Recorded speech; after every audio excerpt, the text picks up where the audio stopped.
Hi all, Rick here with a new Index video, looking into the lore of any species, faction or organisation with a scientific twist, and this time I thought I'd do a breakdown on the Phyrexians from Magic the Gathering. I don't usually tackle fantasy, despite loving the genre, but I have been known to draw attention to some aspects that feature a more scientific theme, like the Mind Flayers of Dungeons & Dragons or the Asgardians of Marvel. Phyrexia sits in that vein, so let's take a look. Phyrexians are the result of technology-fueled advancement on a people that ran amok at the hands of a tyrannical creator in pursuit of eternal perfection. They're essentially fantasy Borg from Star Trek, but very much distinct with their own flavour of menace, originating from a land called Thran in the realm of Dominaria. A charismatic yet Machiavellian healer named Yawgmoth was a scientist among magic users and championed medical sciences. However, his true motivations began to list ever more towards seeking not to cure but to improve upon and seek perfection to make beings complete. Eventually, he befriended a planeswalker who can traverse across different planes of existence, where he eventually discovered an artificial planet seemingly designed to provide refuge and an easy life. It was constructed of 9 layers, each below the last performing a different function to support the surface world, and all could be controlled from its core. Yawgmoth made himself the centre of this world, and began to shape this realm, which responded to his will once he was seated at its core.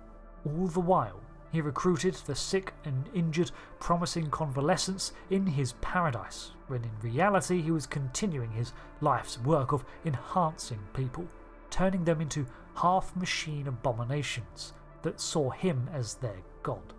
Eventually, he began to war with his home plane, until the connection between Phyrexia and Dominaria was severed for around 4,000 years, and his creations were isolated, left to stew, evolve, and plan until one day the connection was accidentally opened once more and invasion began anew.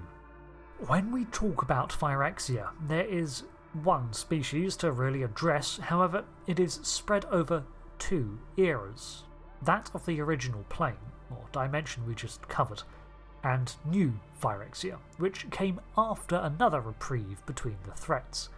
But before we cover this one, let's talk about how you make a Phyrexian. There are 2 ways. It begins with an oily substance known as the glistening oil.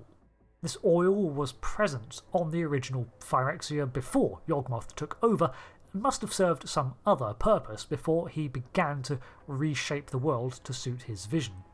It is a compound that in part contains nanites, and when it comes into contact with organic matter, it begins to rewrite its host's DNA, replicate itself, and impart Phyrexian knowledge into the creature. Eventually, it replaces the bodily fluids of the host, and begins to form metallic implants and extensions, readying the subject for further conversion into a full or complete Phyrexian. The mind of the infected also begins to warp in noticeable ways. There's not a hive mind here, at least not a conscious one, and the subject retains all their own cognitive abilities. But they will find their worldviews, beliefs, and morals shift to align with those of Phyrexia. For example, someone who values friends and family might find themselves believing that unity under Phyrexia is the best outcome. Or a proud warrior may find themselves no longer repulsed by the horrific changes awaiting them, but eager to test the improvements in their ability. It subverts a person's will in a far more insidious way than simply dominating their minds. It genuinely corrupts. The substance grew more potent over the 4,000 years of isolation, as did the process of completion. At this stage, the process is known as phyresis, and soon the afflicted will voluntarily report for full conversion, which involves the intensive surgery that would normally kill the subject. Except the glistening oil has adapted them to survive. Instead, their form is altered into whatever is required. Bones broken, bodies twisted and organs rearranged, metal plates added, tubes snaked throughout, skin flayed and replaced with armour. By the time the process is finished, the individual's form is irrevocably altered, most of the time beyond even a shadow of their former selves, but with their Phyrexian coaxed mind and personality still intact. If the process fails, however, the subject can still be of use, as they are reanimated as a zombie and put to work elsewhere. The second way to create a Phyrexian is from scratch, and these are the newts that are grown in vats as amorphous blank slates in the fifth sphere of Phyrexia. But even these are the repurposed matter of the abducted. It is from these that sleeper agents for Phyrexia can be moulded, replicas of existing people, outwardly indistinguishable from other species and often even unaware of their own nature. These are used to infiltrate and prepare a world for invasion, or merely be the eyes and ears of Yawgmoth. This can sometimes involve the establishment of cults dedicated to the ideals of Phyrexia. Speaking of, the culture of Phyrexia is one driven to expand its people through completion and indoctrination all into its unity.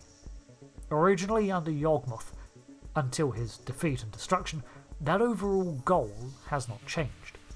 There is a religious-like reverence for the Phyrexian order from within, and it's often described as a cult itself.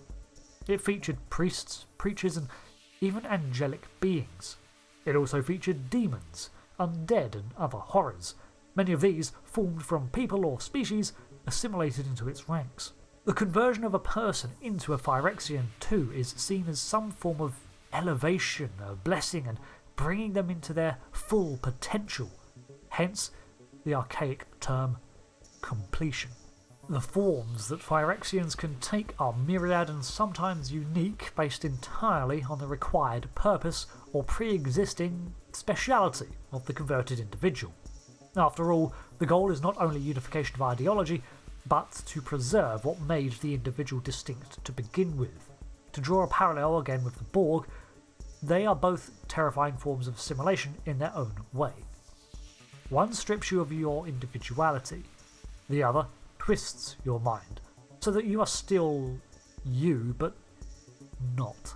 As the Phyrexians converted not only sentients, but animals and flora too, there were as many forms of Phyrexian as they were species in the multiverse. Forms often included biomechanical hulks that lumbered across the land, multi-limbed horrors that were as vicious to their allies as enemies, small gremlin-like minions, skeletal demons, porcelain-clad sentries, and many more. At least 227 varieties have been identified. Common factors, however, are distorted skeletal structures and discarded flesh draped across organic-looking metal with serrated plates and hooks jutting out. Coils of piping, more serrated blades, and clawed appendages are everywhere.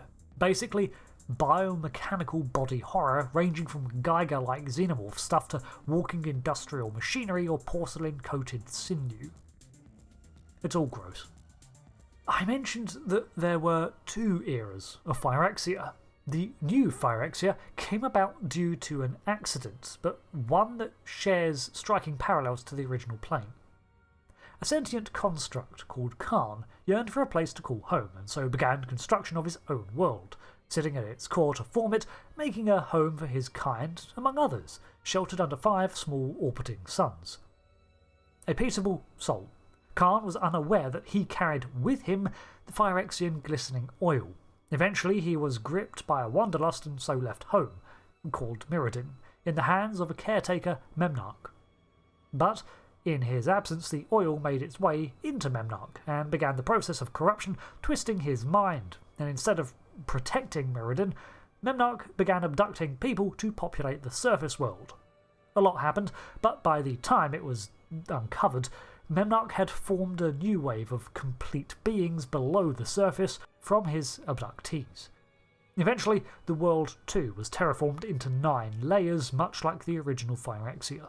Part of this was from a substance called mycosynth, which was the creation of the glistening oil and a more effective fungal-like growth of the oil. It acted as an efficient dispersal vector for Phyrexia and had the added horrific effect of being able to translate metal into organic material too. However, these new Phyrexians were created without the connection to Yawgmoth nor indoctrination of his cult of worship. While they did know of him, thanks to the intrinsic instructions in the oil, they were different and more individualistic, ununified. 5 factions formed, with 5 different views, and while they all desired to expand and grow New Phyrexia and its populace, they did not all agree on how nor who should lead. They clashed among each other as often as others, until one emerged, the ruler with the support of 3 of the 5. Elish Norn. These factions were the Machine Orthodoxy, the Progress Engine, the 7 Steel Thanes, the Quiet Furnace, and the Vicious Swarm.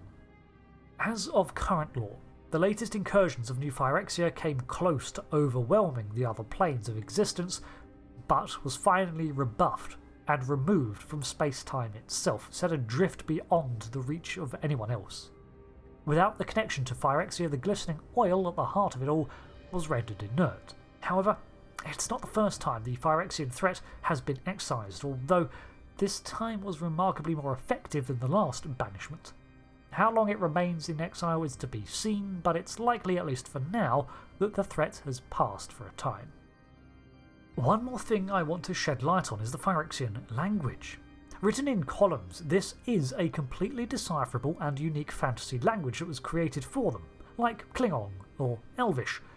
It can be learned. However, a Rosetta Stone for the language does not quite exist yet, as official translations are not available and being kept secret by its creators for the fun of fans deciphering it.